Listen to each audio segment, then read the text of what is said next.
Bonjour et bienvenue à la médiathèque Pierre Fanlac. Aujourd'hui nous allons parler manga, aujourd'hui nous allons parler de Moving Forward. Moving Forward est une série en 11 tomes de Nagamu Nanaji parue aux éditions Akata entre mars 2017 et février 2019. Donc Moving Forward, c'est l'histoire de Kuko qui est une lycéenne de 15 ans qui veut absolument paraître forte. Elle est forte d'ailleurs.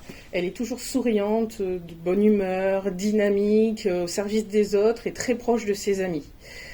Le problème, c'est que derrière son apparente bonne humeur, en fait, elle a des faiblesses et des failles qui sont assez profondes qu'elle se refuse à exprimer.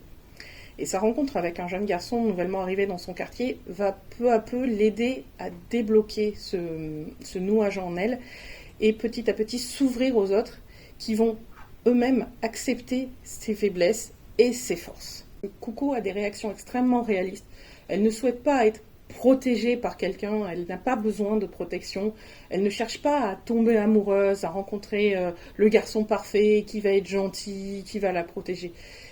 Pendant toute cette histoire, on voit vraiment justement une histoire crédible d'une jeune fille de nos jours qui est confrontée à l'expression de ses sentiments, à la découverte du sentiment amoureux, mais également des questions sur son avenir et sur son ouverture face aux autres.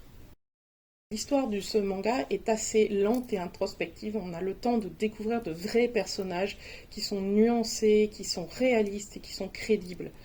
La crédibilité est également renforcée par les décors qui sont réalisés d'après des photos de la ville dans laquelle se passe l'histoire, qui est Kitano, dans la province de Kobe. Et on peut voir entre chaque chapitre d'ailleurs les photos prises par l'auteur et les dessins réalisés avec ces personnages incrustés dans l'histoire. Ce manga est accessible à tous, filles, garçons, peu importe, adultes, adolescents, plutôt à partir de 12 ans pour bien saisir les implications émotionnelles et la subtilité des ressentis des personnages. L'histoire est tout de même relativement courte, 11 tomes se lisent vraiment très vite et c'est très agréable et très frais comme lecture.